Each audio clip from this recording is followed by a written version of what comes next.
भारत की कोई भी समस्या वर्ल्ड वाइड भी नहीं है। आप उठा के देखिए, एक एक करके एक बार लिस्ट करना शुरू करिए। आपके घर में अखबार आता होगा, अखबार में जितनी समस्याएं, अखबार में समस्या निकलती है, कभी समाधान तो निकलता नहीं है। अखबार पढ़िए, समस्या लिखिए। न्यूज चैनल पे भी समस्या दिखाई जाती है, अस्थायी समाधान क्या है, उसका रूट काज क्या हो तो दिखाया नहीं जाता। सोशल मीडिया यूज करते हैं तो भी आपको फुल ऑफ प्रॉब्लम्स। अगर उन प्रॉब्लम्स को आप लिखेंगे, देखेंगे, उसकी वाईफाई एनालिसिस करेंगे, उसमें 5 बार वाई लगाएंगे, तो फिर आपको बात समझ में आएगा, अच्छा इसका ये इलाज हो सकता था, इसका ये हो सकता है, इसका ये हो सकता है। मेरा व्यक्तिगत मानना यह है कि भारत की कोई भी समस्या लाइलाज नहीं है, क्योंकि भारत की पूरी कोई भी समस्या दुनिया के 200 देशों में नहीं है। भारत की कुछ समस्याएं ऐसी हैं भारत में, लेकिन दुबई में नहीं है, कुवैत में नहीं है, बहरीन में नहीं है, अबू धाबी में नहीं है।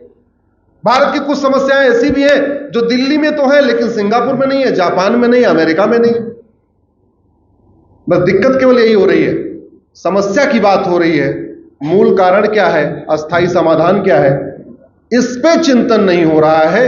अखबारों में भी समस्या लिखी जा रही है, न्यूज चैनलों पर भी समस्या दिखाई जा रही है, हमारे यूट्यूबर भी लगातार समस्या बता रहे हैं, लोकसभा में भी समस्या पे चर्चा हो रही है, राज्यसभा में भी समस्या पे चर्चा हो रही है, विधानसभा में भी समस्या पे चर्चा हो रही है। तो लोकतंत्र के चारों स्तंभ समस्याओं पे चर्चा कर रहे हैं, रूट काज और परमानेंट सोल्यूशन पर नहीं कर रहे। मेरा व्यक्तिगत मानना है, शिक्षा में संस्कार हो, कानून का खौफ हो, 80% समस्याएं अपने आप खत्म हो जाएगी। केवल 2 काम कर दिया,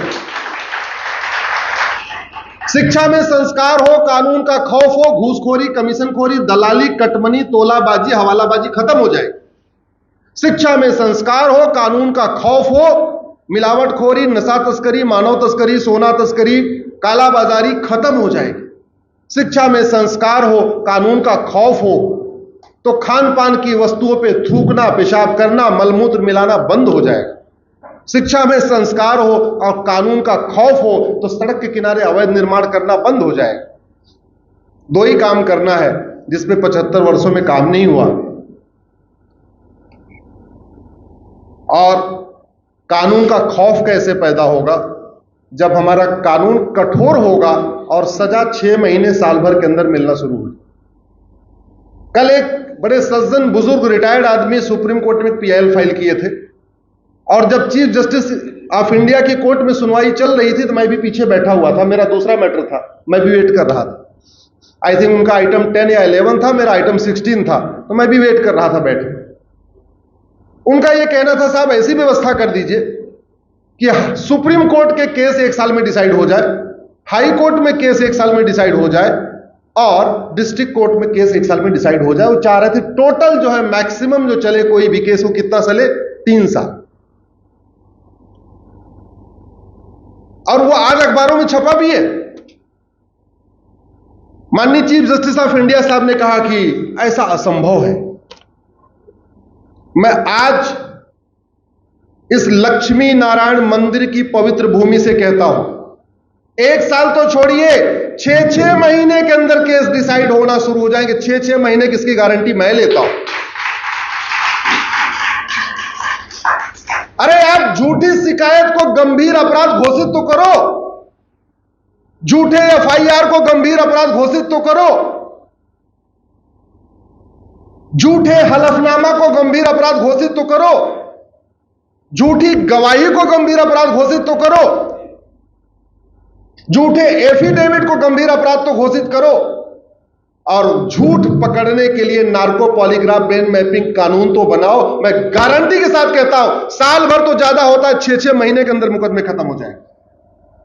जिस दिन हमने झूठी गवाही को गंभीर अपराध घोषित किया, बेटा भी बाप के लिए झूठी गवाही नहीं देगा और बाप बेटे के लिए झूठी गवाही नहीं देगा, क्योंकि अभी तो एक आदमी अपराधी है, झूठी गवाही देने वाला भी अपराध करेगा। डर के मारे लोग झूठी गवाही नहीं देंगे, और जब झूठी गवाही नहीं देंगे, आधे केस ऐसे खत्म।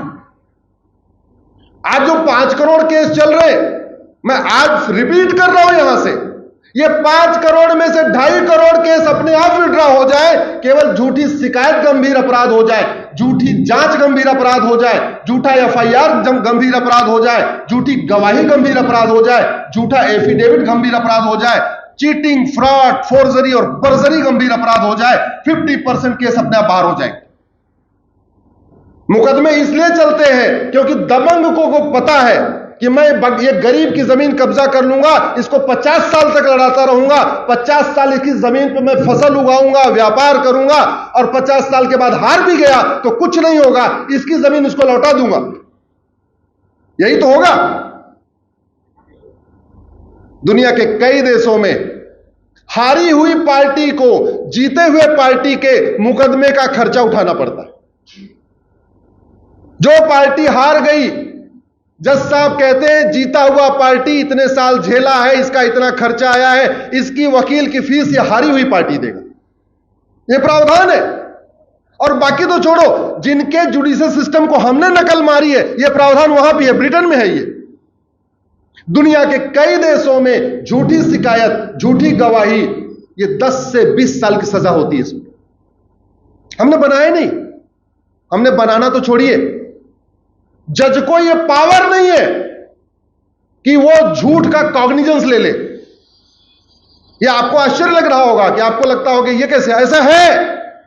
वो पुराने वाले सीआरपीसी में भी था, नए वाले बीएनएसएस में भी है, लिखा हुआ है no court take cognizance of the perjury. मतलब क्या हुआ, मेरा और मधु जी का मुकदमा चल रहा हो और मैं कहूं कि मधु जी ने अपने एफिडेविट में जो जो बातें लिखी हैं इसमें से 4 बात गलत है, और मधु जी ने जो डॉक्यूमेंट पेश किए हैं इसमें 4 फॉल्स डॉक्यूमेंट हैं। उसके बावजूद उस जज को कॉग्निजेंस लेने की पावर ही नहीं है।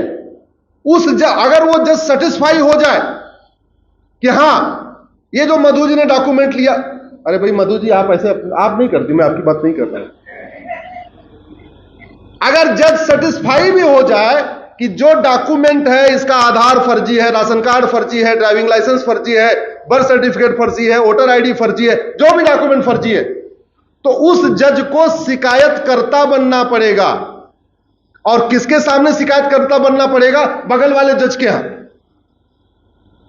कोई जज इतना टेंशन क्यों लेगा? उसको 3 साल के बाद ट्रांसफर होके जाना है, और जब तक वो मुकदमा चलता रहेगा जो जज शिकायतकर्ता बनेगा उसको बार बार आके वहां गवाही देनी पड़ेगी। तो मतलब एक जज एक मेट्रोपोलियन मजिस्ट्रेट को दूसरे मेट्रोपोलियन मजिस्ट्रेट के कोर्ट में पहले तो शिकायतकर्ता बनना पड़ेगा, और ट्रांसफर हो गया तो लौट लौट के आना पड़ेगा, और वहां दोबारा कटघरे में खड़े होकर अपना बयान देना पड़ेगा। एक जज दूसरे जज के कटघरे में खड़ा होकर बयान क्यों देगा? हमने 250 साल के बाद कानून बदला और ऐसी छोटी छोटी चीजों पे भी ध्यान नहीं दिया। ऐसे लगता है कानून का ड्राफ्ट करने वालों ने केवल एसी के चैंबर में बैठ के वहीं कोल्ड ड्रिंक पीते रहे और पुराने वाले को कॉपी पेस्ट मार के दे दिया। मैं कह रहा हूं केवल 2 काम हो जाए। झूठ पकड़ने के लिए नार्को पॉलीग्राफ ब्रेन मैपिंग कानून बन जाए। भारत के 800 जिलों में से हर जिले में झूठ पकड़ने के लिए एक लैब बन जाए, नार्को पॉलीग्राफ ब्रेन मैपिंग, और जो शिकायत करता हो उससे अंडरटेकिंग लेना शुरू कर दे।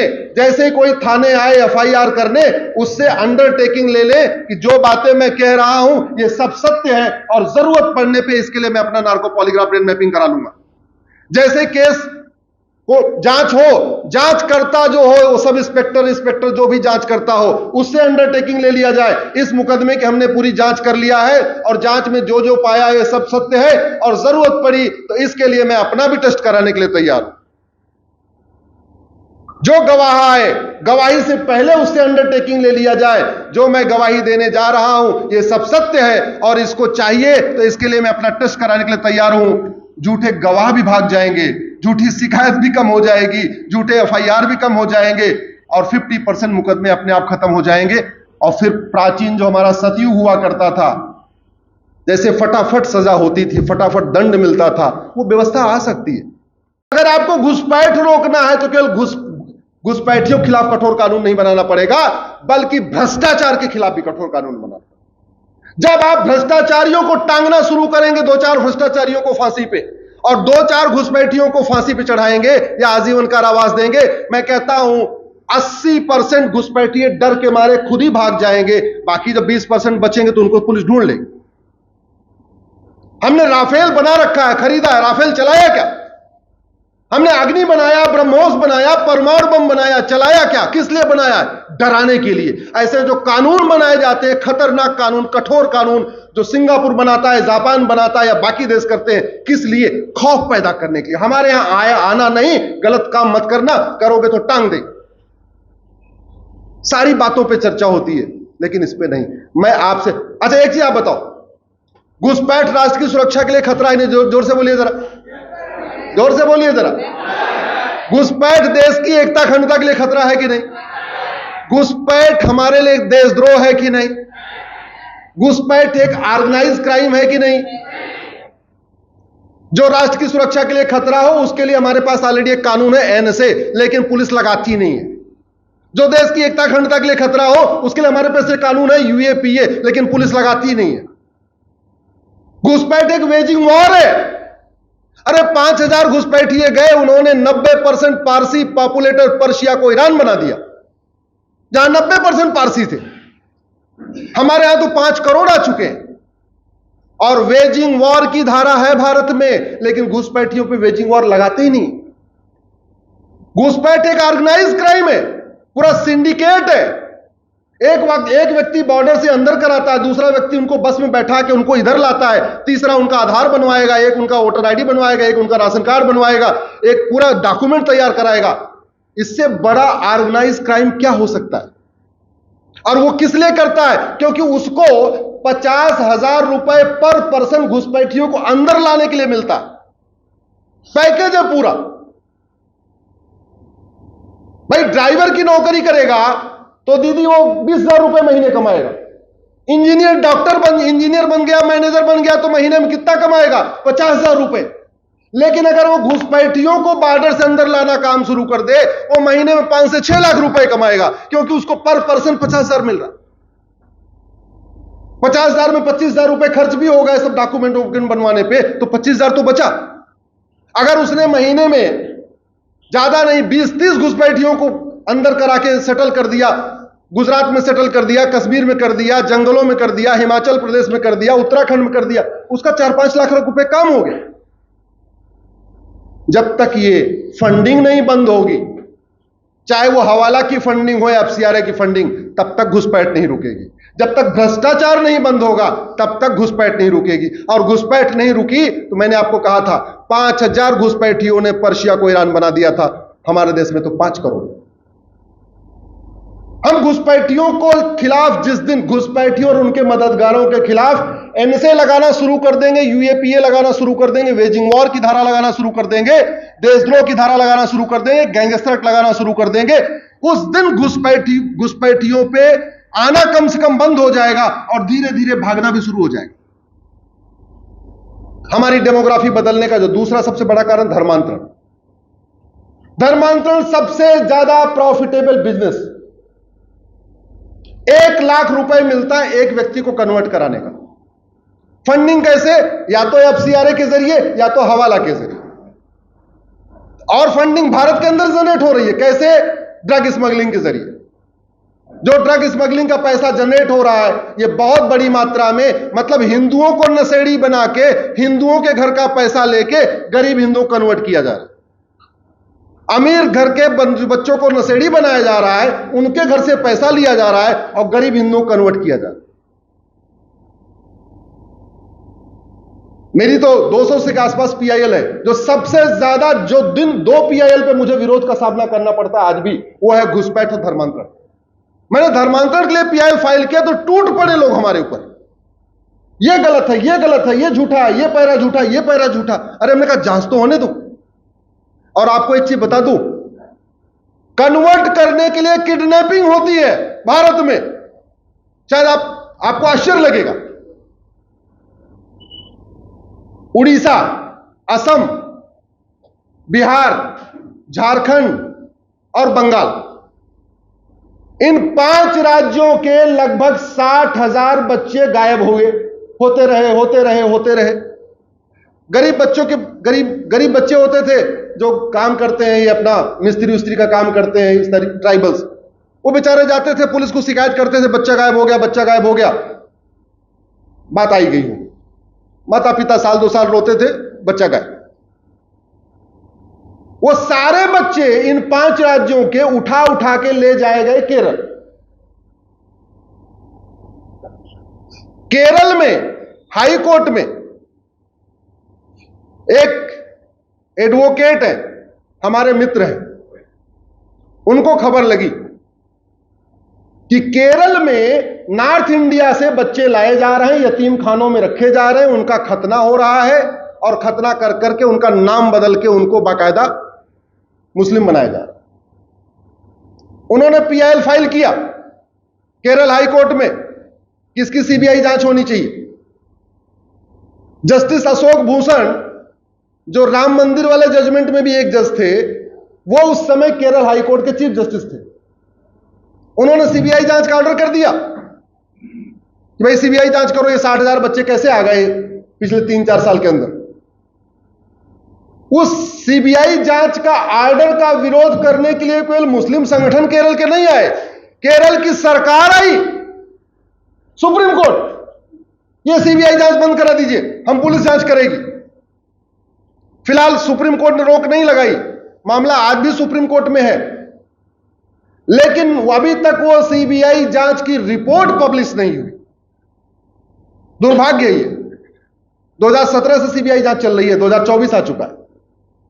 कि वो कौन कौन लोग थे जो वहां से किडनैप करा रहे थे, और वो सारे 60,000 के 60,000 बच्चे कन्वर्ट हो गए, सारे मुस्लिम बन गए। यतीम छोटे छोटे 1-1 साल के बच्चे, 2-2 साल के बच्चे, 3-3 साल के बच्चे कन्वर्ट हो गए। आज की डेट में कन्वर्ट करने के लिए कई साधन यूज किए जा रहे हैं। पहला एक साधन जो यूज किया और सक्सेसफुल रहा, वो आपका पंजाब। पहले नशेड़ी बनाया और नशेड़ी बनाकर उनको फ्री में नशा बांटा। जब वो हमारे यंग जनरेशन या जो वहां के गांव के लोग एडिक्ट हो गए, ड्रग एडिक्ट हो गए, फिर उनको बोला भैया अब तुम्हें फ्री वाला नहीं मिलेगा, अब अगर फ्री में चाहिए तो क्या करना पड़ेगा, कन्वर्ट होना पड़ेगा। पंजाब में ड्रग स्मगलिंग के जरिए ड्रग नशेड़ी बना बना के कन्वर्ट किया गया। दूसरा एग्जाम्पल आपको दिया, 5 राज्यों से किडनैप कर करके कन्वर्ट किया जा रहा है। तीसरा, हमारे ही हिंदू कन्वर्ट करा रहे हैं। क्यों करा रहे हैं? ड्राइवर की नौकरी करेंगे तो 20,000 मिलेगा, इंजीनियर बन जाएंगे तो 50-60 हजार कमाएंगे, और कन्वर्ट कराने वाला काम करेंगे तो 1 लाख रुपए एक व्यक्ति पे मिलेगा। महीने में 5 लोगों को तो कन्वर्ट करा ही सकते हैं। अरे और कुछ नहीं करा सकते? अपने मौसी के लड़के को, अपने बुआ के लड़के को, अपने चाचा के लड़के को, अपने रिश्तेदार नातेदार को कन्वर्ट करा ही सकते हैं, और वो पैसा कमा रहे हैं कन्वर्ट कर करके। मान लो 5 लाख रुपए कमाया, 2 लाख रुपए कन्वर्ट करने पे खर्च भी कर दिया, तो 3 लाख रुपए महीने तो बच रहे हैं ना उसके। तो अगर आपको कन्वर्जन रोकना है तो सबसे पहले फॉरेन फंडिंग रोकनी पड़ेगी। कांग्रेस ने जो 2010 में एफसीआरए कानून बनाया उसको खत्म करना पड़ेगा। 1-2 लाख एनजीओ का लाइसेंस रद्द करके बात नहीं बनेगी, आपको 100%। और मैं रिपीट कर रहा हूं, जितने काम मुगलों ने तलवार के दम पे किए वो सारे काम अंग्रेजों ने कानून बना के किया, और जितना मुगलों और अंग्रेजों ने काम छोड़ा था वो सारे काम कांग्रेस ने कानून बना बना के किए। तो कांग्रेस को कोसने से न धर्मांतरण रुकेगा न घुसपैठ रुकेगी। कांग्रेस के बनाए गए नियम कानूनों को खत्म करने से, नए कानून बनाने से ही धर्मांतरण रुकेगा और घुसपैठ रुकेगा।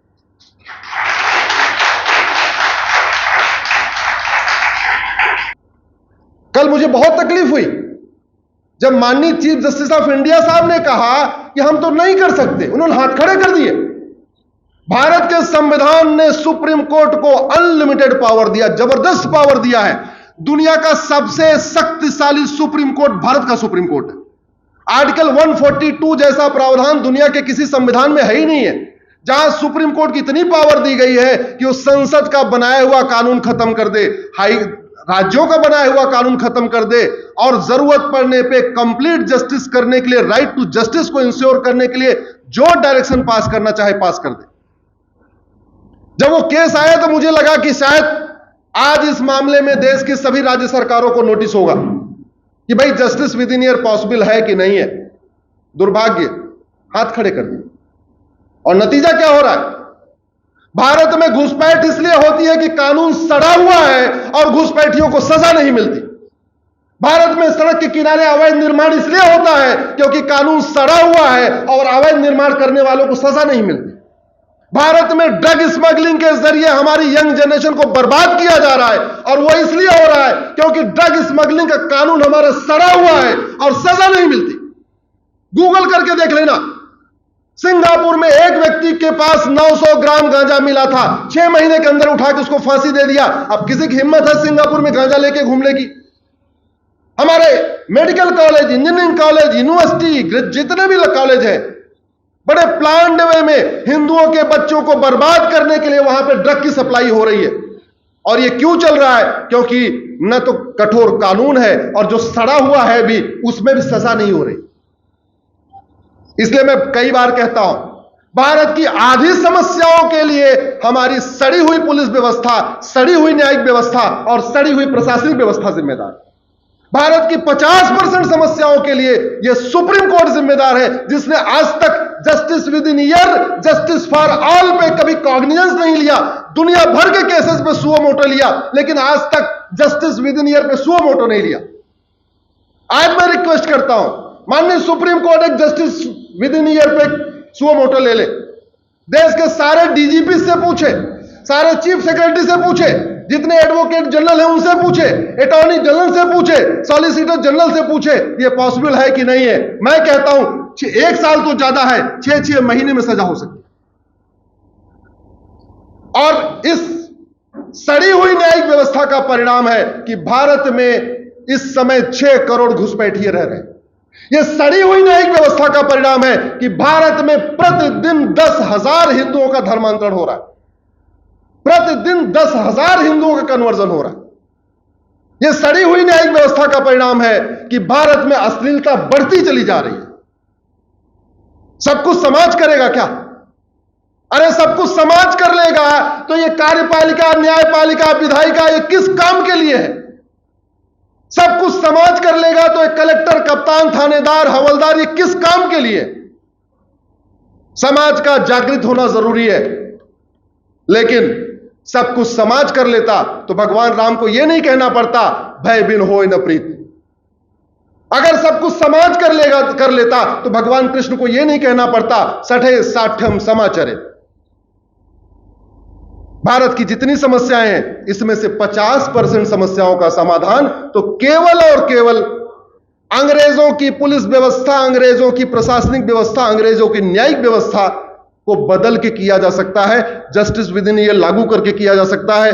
और एक बात मैं बता दूं, सड़ी हुई न्यायिक व्यवस्था के कारण भारत की डेमोग्राफी बदल रही है। डेमोग्राफी बदलने का 3 कारण है: घुसपैठ, धर्मांतरण, जनसंख्या विस्फोट। 90,000 बच्चे पर डे पैदा हो रहे हैं, इसमें से लगभग 50% हिंदू बच्चे पैदा हो रहे हैं। 10,000 हिंदुओं का कन्वर्जन हो रहा है। और घुसपैठ के ऊपर मेरी पीआईएल 2017 से चल रही है। जब मैंने 2017 में फाइल किया था उस समय कहा था कि 5 करोड़ आ चुके हैं। उनकी संख्या बढ़ते बढ़ते बढ़ते बढ़ते गए, जाना तो बंद हुआ नहीं, आना जारी रहा। यहां भी जनसंख्या विस्फोट होता रहा। लगभग वो 5.5 करोड़ से 6 करोड़ के बीच में हो चुके हैं। 2017 से मैंने फाइल किया तब 5 करोड़ थे, अभी 5.5 करोड़ हो चुके। अब इसमें आप वाई एनालिसिस करिए, घुसपैठ के मूल कारण की वाई एनालिसिस करिए और धर्मांतरण के रूट काज की वाई एनालिसिस करिए।